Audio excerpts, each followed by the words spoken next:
oyo nde etali bino. Yo soki ozangi etali yo punga ipe nakozala. Babengisi ba mama nyonso le 29 oyo na Caroline du Nord na Charlotte.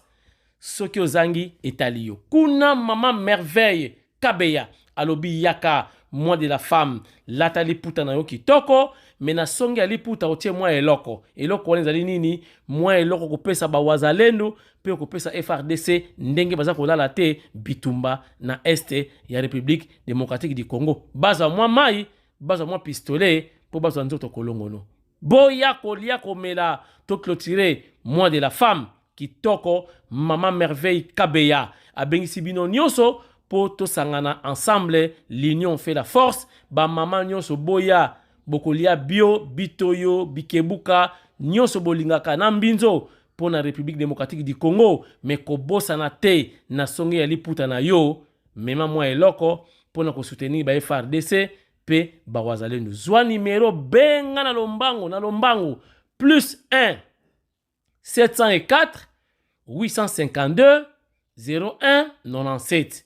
Numéro mi balé plus 1 919 771 36 58. Kozanga te ponga ipe na kozala.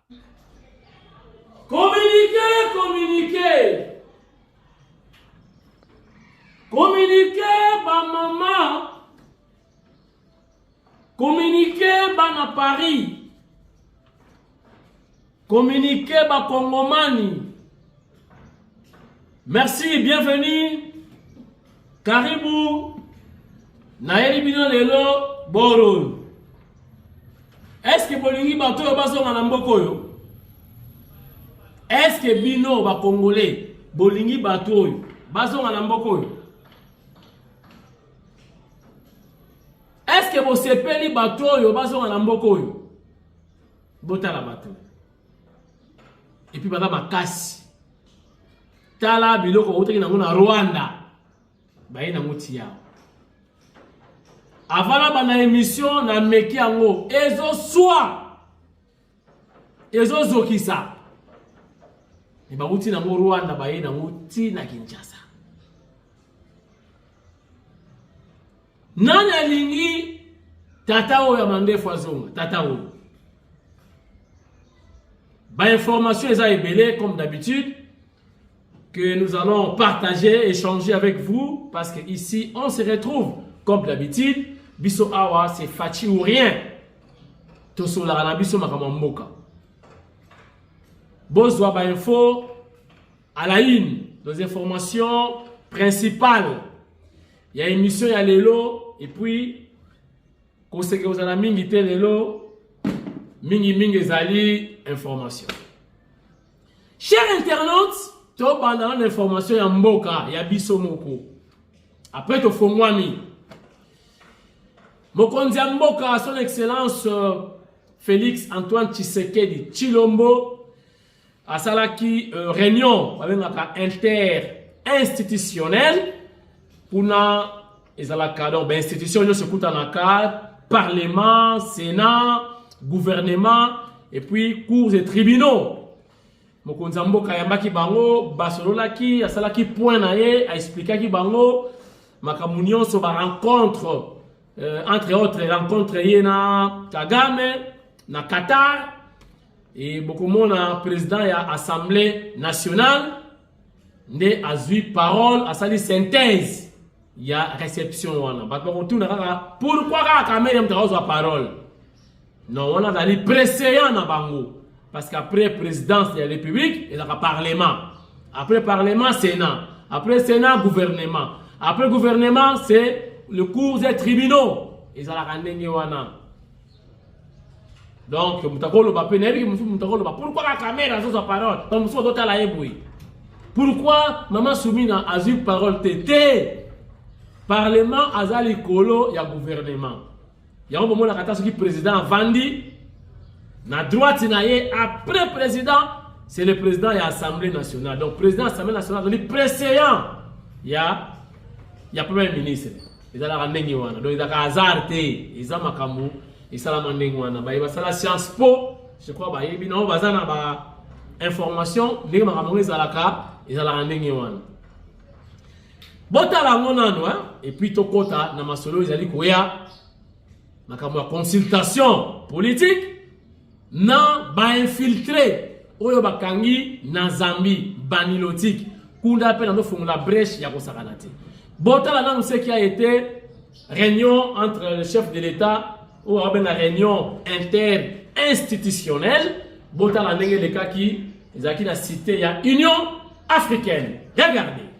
Alléluia.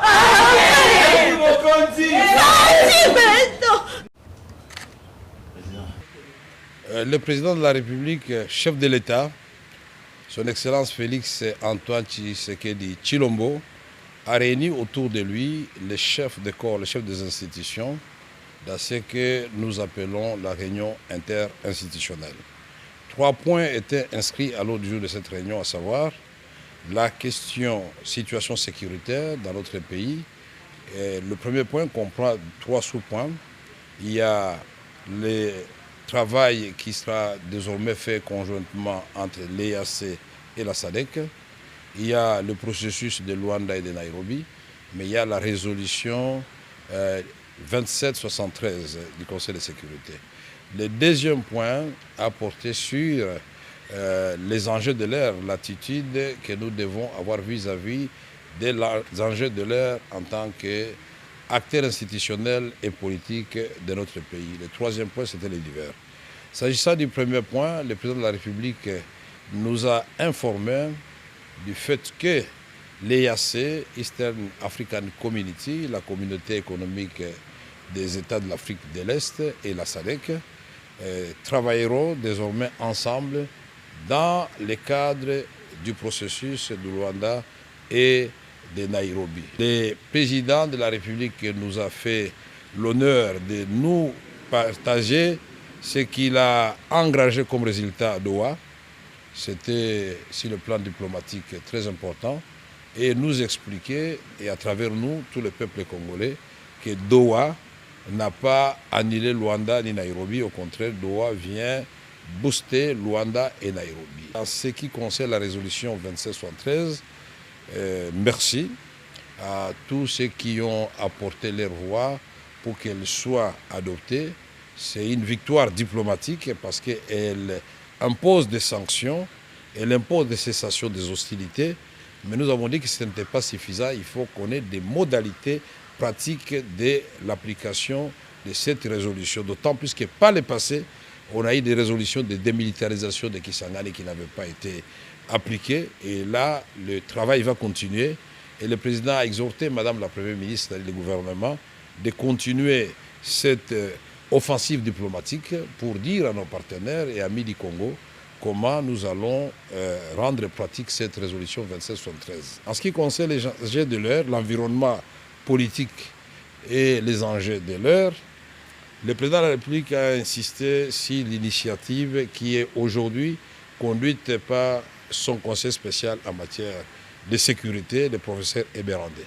Et il a tenu à préciser qu'il a pris cette initiative et elle constitue une première étape qui devra amener à terme, après de pourparlers, après des discussions, à la formation d'un gouvernement d'union nationale, mais surtout que la République démocratique du Congo recouvre totalement son intégrité territoriale et sa souveraineté nationale. Rapidement, tokei na masolo ya consultation politique. Kuna ezali nini makanisi ya chef de l'État alingi to la gouvernement moko d'union nationale que batunion se va prendre part pour ba kolela ici là, ba stress ici là, ba réclamation ici là, mokonza mboka bengi moto nyonso aya apesa apporter moi pierre naye na gouvernement o ezali koya gouvernement ya batu nyonso. FCC balobi ba kokota na bango te. Pourquoi ba kokota te? Bazongi na ba élection. Oh bazon di maté que chef de l'État Fachi Beton azwaki na ba élection. Ah. Oh bazon traquer batu na bango bazon mona Fachi comme dictateur. Ah. Oh, bazomona photo zokana ba dialogue, mboka eza na guerre, dialogue dans les simité, boye na boye. Pourquoi bayana consultation? Entre-temps, batu na bango bazokangama, boye na boye, bapesi ba raison na bango. Chers internautes, IDPS bayambaki bango lobby. Ngai nayebisa kabino so bamonenga na zwi position moko boye boye baka position kitoko yango wana nini eleki boye bike IDPS akina ba problème ba frustration bato mususu batombokaki bakendeki na gauche ba mususu na droite ba CG bakomaki mibale Augustin Kabuya mwana bute nzeta mbila bazokata ezokola 207 AK-47. De l'autre côté, oh, Deo, Baka comme qui mi balé na IDPS. Deo, na ba eteni longondo, tout ça. Boye. Je crois que vous avez un peu prudent dans le dossier. Tosuki wap. Ngana yeba qu'est-ce qu'il va resuka. Tosuki wap. Bayambi IDPS. Deo nakati. Eteni longondo nakati. Augustin Kabuya nakati. Ne va pas si parole. Kaka na mutu moko. Ndenge ba mutu ko pesa wa na président de l'Assemblée nationale. Si vous avez pesi, mutu moko micro, azwa parole. Nani, Augustin Kabuya. Si vous na Deo, na CG Kabuya. Nani, oyo, ba pesi valeur. Nani, oyo responsable. Nani, oyo président AI, la IDPS. Manchester, na yebaki, ba kosuka quelque part. CG Kabuya confirmé. Deo Nzimwanga metoza wate poto pesa moto bakamwese sili nyoso se monani bato ba comprendre qui est le vrai DG secrétaire général voulais-je dire ya IDPS et qui ne l'est pas eye bani sikoyo match sili tembe sili donc ba confirmer Augustin Kabuya mwana bute nzeta mbila bazokata ezokola 207 tosa obika soki otosite etalio même l'armée ezalaka nini discipline. Chers internautes, sans plus tarder botala ndenge consultation politique esalamaki na pointe Mwanabute du chef de l'État, Augustin Kabuya Chilumba Chingoban Tosa Obika Nzeta Mbila Bazokata Ezakopola. Regarde. Reçu le lundi en qualité de membre du Présidium de l'Union sacrée de la Nation, Augustin Kabuya a refait son apparition ce mardi 25 mars 2025 au bureau du conseiller spécial en matière de sécurité du chef de l'État pour y conduire la délégation de l'Union pour la démocratie et le progrès social dans le cadre des consultations politiques en vue de la mise en place du gouvernement dit de large union nationale. À côté du secrétaire général et président AI de l'UDPS, Augustin Kabuya, 4 secrétaires généraux adjoints du parti, Jean Tezo, Deo Bizi Boubalola, Gisèle Mboissiem et Daniel Aselo Okito Wakoy, ainsi que des secrétaires nationaux, députés nationaux et sénateurs, mandataires publics, conseillers du chef de l'État et autres militants du parti présidentiel. Nous sommes à un tournant décisif. Après le speech de Désiré Cachemire et Bérande Kolongele, conseiller spécial en matière de sécurité du chef de l'État, la parole a été accordée à Mwanabute en sa qualité du chef de la délégation. La parole de CG Kabuya qui a des préoccupations du parti dans le cadre de cette consultation. Au sortir, Augustin Kabuya dit avoir suivi avec attention les inquiétudes de ses pairs au sein du Présidium de l'Union sacrée de la Nation qui se sont plaints du comportement affiché par le secrétaire permanent, susceptible d'ouvrir la brèche au chaos.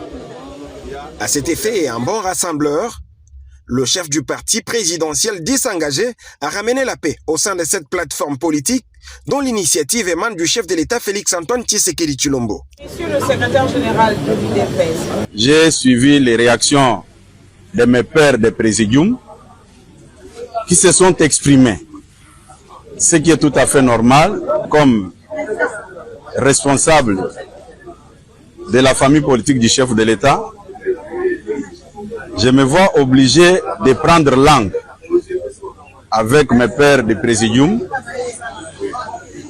pour qu'il y ait la paix parmi nous. On ne peut pas faire semblant quand il y a un problème. En politique, il faut éviter des frustrations ou soit encore d'humiliation. Je peux rassurer à mes pères du présidium que j'avais bien capté leur message et dans les jours à venir, je ferai de tout mon mieux pour échanger avec eux. Puis ce qui nous intéresse, nous au niveau de l'IDPS, c'est cette cohésion-là, c'est cette unité-là pour que les chefs de l'État puissent bien nous guider. Nous ne pouvons pas poser des actes qui créent des problèmes, qui créent des frustrations, ce qui n'est pas du tout correct. Il faut rassurer tout le monde que le chef est là pour nous tous. C'est dans un climat de paix que la délégation de l'Union pour la démocratie et le progrès social, conduite par l'honorable Augustin Kabouya, secrétaire général faisant fonction de président et de l'UDPS, a quitté le bureau du conseil spécial en matière de sécurité du chef de l'État.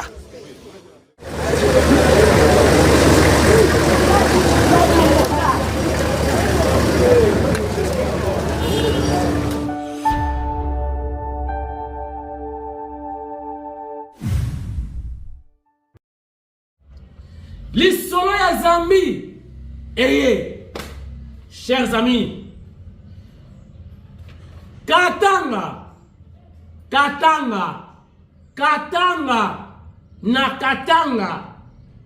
na bengi bino combien de fois? Katanga. Soki boko changer te, tokolela ensemble. Ne pensez pas que vous avez pas dans bino. Ne pas na Kinshasa, bino boko tika la paix. Bino pe boko sala du nombre. Chers internautes. Baoute ko kanga Somalien moko awa na monduki. Somalien banilotique. Ba komi ko infiltrer biso na nzela ya Katanga. Baouti Tanzanie, chers internautes, boyo kali solo. Baouti Tanzanie. Batu bayaki yawa, bauti kipe Tanzanie, baoyo, yeyo. Bauti kipe Tanzanie. Bazo ya malembe, une cinquantaine, bakoti na kati ya conteneur. Bazo ya wapi, na Katanga, na Lubumbashi. Heureusement, merci beaucoup na Bazambien. Bazambien, merci beaucoup. Muito obrigado. Toi sakidila wabuni. Batimbeli bango, bafongoli conteneur. Babalaki koboya. Batala boye une cinquantaine de personnes. Bande konangai. Toilette na kati ya conteneur ezate. Place ko se soulager o masuba. Ezate. Bakanami na kati une cinquantaine. Mupepe ezate. Balongoli ba chemise. Bazoya bakota na Lubumbashi. Me balekela wapi na Kasumbalesa. Bazambien bafouye bango, bafouye mutuka, batala boye. Ha! Banoko, bamelama. Oh, bana ba sorcier. Na meki kokalisa. C'est-à-dire, il y a quelqu'un, mutumoka zoya ma Somalien wana. Mutuno sa voyage jaka. Alors, on a point de départ, on a point de chute, point d'arrivée. Et c'est quand on kende. Donc, on a un contact, on a pas de zélaye. Bakani Somalien, chauffeur, Yamutu Kamonen, Namunduki. Après, tout ce qui va, ba libéré. Somalien, on a, Bakani Koutoudé, ba chauffeur congolais, Oyo Baïdaki gouvernement provincial. Bakanga Somalien wana. Bozo mona bakamote na mboko. Bozo mona bakamote na Katanga. Les Katangais. Na bengi bino combien de fois? Chers internautes. Donc na Somalien wa bakanga ki chauffeur. Na ba oyo bazo ya wana. baza na place bazoko komela eza na antenne na sengi na Jacquemaine Chabani, son excellence Jacquemaine Chabani, oza combattant, oza monde ya IDPS, pouvoir oyo, eza le pouvoir ya IDPS. Nyonse ko bonga IDPS, nyonse ko beba IDPS. Boko ta déjà en contact na ministère ya intérieur ya Zambie. Boye babatuana bazo kende wapi epa ya nani bo collaborer s'il vous plaît. DGM ya Zambie, DGM ya Kasumbalesa. Boko ta en contact na bande bona bino ba Zambien, ba pesa ba fournir no ba information antenne za wapi bazo kende pa ya nani ba ekosala nini. Infiltration ya ngowana. Une cinquantaine faut dans la guerrière ou ta Tanzanie. Nakasha conteneur. Baba Kitawana na Ndola, je crois. Et puis, Baketi Kasumbalesa, c'est à 120 km à pied. Vous voulez la bandiera, papa, c'est pas comme le Lubumbashi. Donc, ils ont une mission. Bazo qui n'est pas Yanani. Bon, Lubumbashi, et Indi, Katana, Otombe, Oboenabo, Bangoana. Yango na ganga kapola Katanga. Katanga. Bamoni sa Mobutu passe. Guerre à 80 jours, Katanga Kakawa. Si Mobutu a ba français, a ceux qui ba marocain, pour ba aider. Si on facha bengi ba étranger, ba ya ba mindele, bon kamoate. Mobutu pe a benga ba marocain, a benga ba français. Biso, na oki déjà qui est ba belge, bazo kita, présence na bango, il paraît moins déjà pour ta kindu. Certainement, c'est en collaboration avec le gouvernement. Bon kamoate. Ba Rwanda basi ba beleli kuna ke to moni ba Belge na RDC ya bino nini bino basi ba bengani ba Belge biso to yambi bango to yambi bango. Chers internautes, c'est un peu compliqué, mais en tout cas to senga na ba konzi ba fungola misu ba congolais o ba lingaka mboka na bango batika ba étranger ba kotate confusion ko zala ba ko bossa na yo. Lisu, Likolo, Yalisu. Citation confuse dans la commande de la Bukavu. Au moment où je vous parle, déjà, le secteur Ebele Sika Rwandais Bazalaki, les Wazabanga, les Wazachou, les Wazalen, ils ont travaillé déjà à l'aéroport de Bukavu. Ils ont déjà occupé, tout récupéré, dans la FRDC, dans la Wazabanga, la Wazachou. Eh, ma soeur, lokuta. Oh, basali est très stratégique. Et le langage na biso. Wana banakimbia. Baso pona pe makamuna bango faciliter za kudate. Chers internautes, nga la pesa kabino espoir. Na ya kate pona pesa bino ki yindi boyena na pesa bino ba vraies informations. Boye ba pe oyo bande ko na biso ba bingambe na biso. Misala bata kosala sur terrain pour l'intérêt général, pour combattre la intégrité territoriale. Où ils ont moussala na mission, signant sous les drapeaux. Na ba volontaire, ba résistant, ba wazachou, coup de chapeau. Na ba ndeko biso ba wazalendo, vraiment bozo sali sa FRDC, bozo mériter ba prime, bozo mériter ba félicitations. Pour les blagues, bino bozo ba civil. Vous signé Bambila, vous avez bien formé dans Rwanda, une unité spéciale, vous avez pour attaquer Biso na Bino, mais Bino, vous avez signé Bango. Vous avez affronté, vous avez la formation militaire, mais vous avez sécurité pour affronter Bango. Non, vous êtes à féliciter. Bawazachou, Bawazalendo, ba musicien, boyembe la Bawazalendo, Banzembo, bon encourager Bango, baza vraiment ba patriote pour les Kabatebele.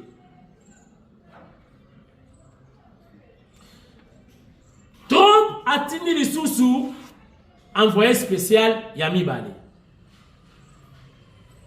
Comme on a eu M. Ronnie Jackson, Namoni a solo lipe quand même. Mais l'autre, il y a un peu de M. Jackson à l'Obiang. a eu courage à citer Ouganda na première position. Ouganda. Atangi Rwanda, atangi Burundi. Donc, pour la monsieur Jackson, c'est-à-dire déstabilisation ya Est et outil na convoitise ba voisin na biso. Nzala eleke pa na bango, balingi, baliaka kapa na biso, menandenga mabeba ya koyiba, ba créer insécurité, ba boma batu, tout ça. Donc, Ouganda, Rwanda, attendez bien Burundi. Chers internautes, vous comprenez? Donc, notre chef de l'État actuel, son Excellence Félix Antoine Tshisekedi Tshilombo, a tout intérêt à combattre l'intégrité territoriale. C'est-à-dire, vraiment, il faut monter en puissance à FRDC. Il faut réformer la carte armée nabiso. Il faut qu'on change nyoso pour réécrire la stratégie à Sika, les moyens à Sika. Pour s'assurer dans la bien formé, si vous avez une formation en Israël, aux États-Unis, partout, pourtant vous allez combattre la Moka. Pourquoi faut ça la yango? Parce que Moka est convoité dans ma voisine Abisso. Et sur ce, il faut une armée forte et bien équipée pour combattre ce qu'on a comme richesse. Sinon, Bitumbo est aussi là jamais. Jamais. Je voudrais, chers internautes, souligner une chose, ou peut-être que vous allez battre. Nabitumba Oyo, ne pensez pas que Kaka Biso tout au Koufa. L'issasi o ebeti na Rwanda, ils ont l'issasi outil pe na RDC. Donc c'est vrai, tu dois perdre les bateaux. Bango pe va perdre les bateaux. Lobby na lobaki information moko sur relation militaire entre FRDC et l'armée Afrique du Sud. Parce que il faut que y ait le comme quoi Afrique du Sud a lembi. Alinga Sundula Biso, Tobunda Biso Moko. C'est faux. Ministre de la Défense nationale, Yagi Madianvita, Azalaki est en Afrique du Sud pour un accord militaire entre Afrique du Sud et la République démocratique du Congo. Voilà. Échanger té, co-changer té, masolo eza bien, au beau fixe. Lobaki makambu ya bitumba na biso ya mboka. Dans la présidium, il y a union sacrée. Tango yinda kiawa, batu nyonso, bazolo bate. Bavandi, Augustin Kabuya, Bimisaki Moutou, Jean-Pierre Bemba, Bimisaki Moutou. Mais les autres, bande on a vu sur le Swahili wana. Boyebi ba. Donc, balo tala kaka boy. Tango yaki consultation bandi. Consultation bayebi kela ko aboutir na nouveau gouvernement déjà en téléchargement et ba changer parole. Que non consultation on ne faut pas tenir, il faut pas tenir compte. Il y a poids politique. Il y a un regroupement. Ça veut dire quoi? Ça veut dire quoi? Papa Bat, le web, botal la déclaration pour ça la peine à moment ni. Dans moment où ils attendent ça dans le bateau. Mais le poids politique, moi je nous permets. On a un intérêt personnel. S'il vous plaît. Bobongi sa langage. Botal les enjeux. Boti kana ba déclaration ba poids politique, ba poids ba regroupement, nana yaki na nani, nana 1500 membres, et na minute oyo ata bozi deux postes ministériels, bon bakaka, c'est bon. To sangana pona paix. Alors, c'est vrai na ça la part des choses, mais na lingi pe bande kona biso ya union sacrée, bo deuxième parce que mo konza mboka lingi unité, alobi mutu nyonso aya na bengi ba nyonso baya. Parce que l'union fait la force, qui va dans Angola. Dans ces cas, to doser to mettre un peu de l'eau dans nos vins.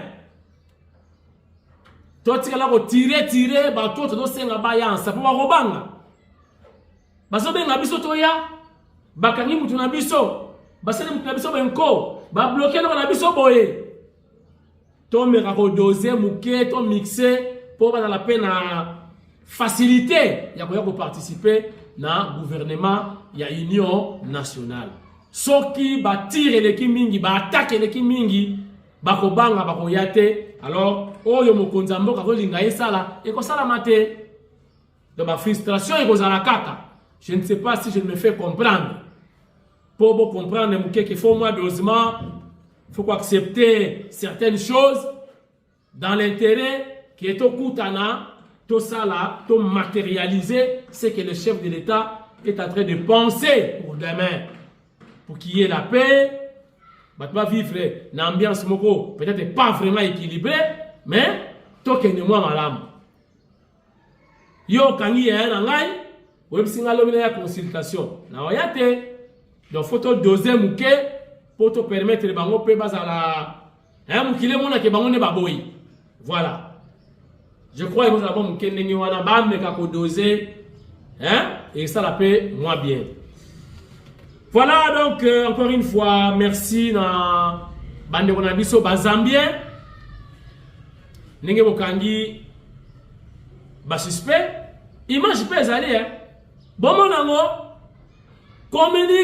communiquer bon botalango en image regardez media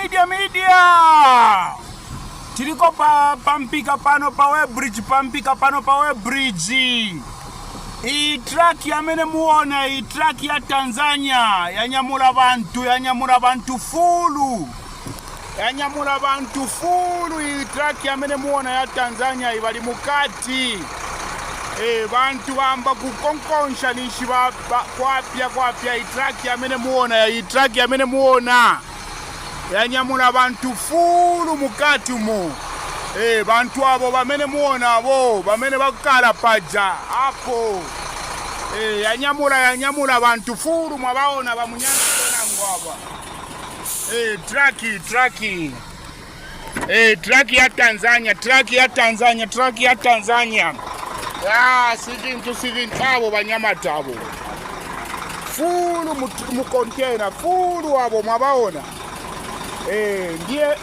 ndiye mavuto ametupitamo aba Waswahili fulu bonsaba mwabaona sivintu family sivintu ndiye bamene vichitika kuno ndiye bamene vichitika apa lelo pa 23 lelo 23 sure. Il y a encore du temps, chers internautes. Certainement, si je ne m'abuse, tout ça le 26 mars 2025.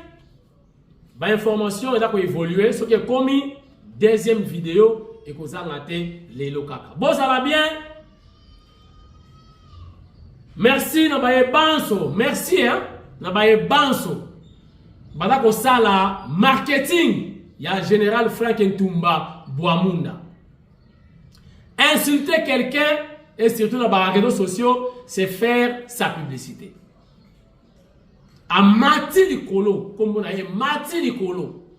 Biso, on a un commentaire dans la bino, on a jalelo, on a commissaire soda pour la nini. C'est vrai, Aza, officier supérieur, il y a le baraté, mais quand on va au fin d'ailleurs, bazo considérer ma camoufle dans la preuve de bamba le baraté. À côté de le baraté, biso to zalit, to ko lobe na bango. Oh ya na la preuve, bazo benga ye traître. Yela ngai ba preuve qu'il est traître. Il a trahi qui? Il a trahi qui? Le pays, le chef de l'État, qui? Yela na ba preuve. Oh, fa quoi? Aïbi tatana yo nini? Yelangai escroquerie à Salibino. Abote no lupango. Aïbi nini pas na bino. Aïbi mbongo l'État. Donc l'État on contrôle les alakate. Yom to yebi. Il n'a pas preuve.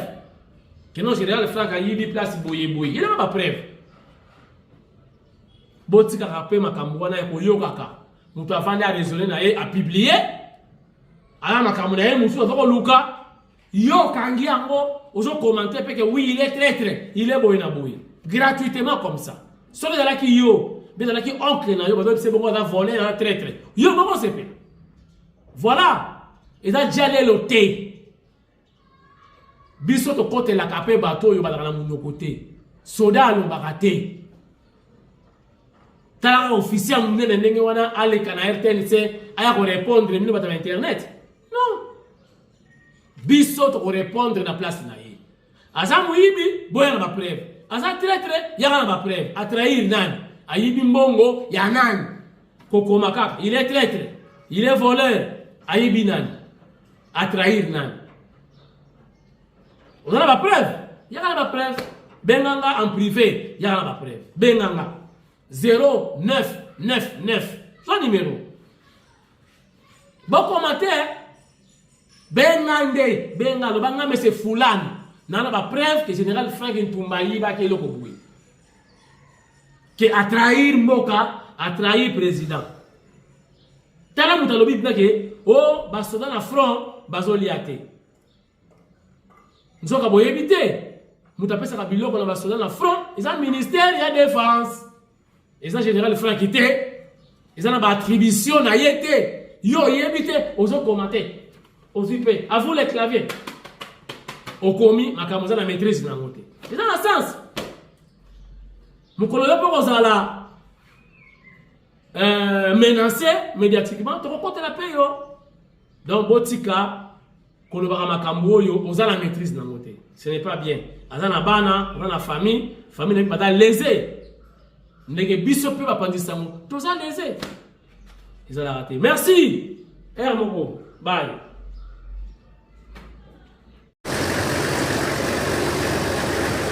Reçu le lundi en qualité de membre du Présidium de l'Union sacrée de la Nation, Augustin Kabouya a refait son apparition ce mardi 25 mars 2025 au bureau du conseiller spécial en matière de sécurité du chef de l'État pour y conduire la délégation de l'Union pour la démocratie et le progrès social dans le cadre des consultations politiques en vue de la mise en place du gouvernement dit de large union nationale. À côté du secrétaire général et président de l'UDPS, Augustin Kabouya, 4 secrétaires généraux adjoints du parti, Jean Tezo, Deobizi Boubalola, Gisèle Mboissiem et Daniel Aselo Kito Wakoy, ainsi que des secrétaires nationaux, députés nationaux et sénateurs, mandataires publics, conseillers du chef de l'État et autres militants du parti présidentiel. Nous sommes à un tournant décisif. Après le speech de Désiré Cachemire et Bérande Kolongele, conseiller spécial en matière de sécurité du chef de l'État, la parole a été accordée à Mwana Bouté en sa qualité du chef de la délégation. La parole de M. Kabouya qui a des préoccupations du parti dans le cadre de cette consultation. Au sortir, Augustin Kabouya dit avoir suivi avec attention les inquiétudes de ses pairs au sein du Présidium de l'Union sacrée de la Nation qui se sont plaints du comportement affiché par le secrétaire permanent, susceptible d'ouvrir la brèche au chaos.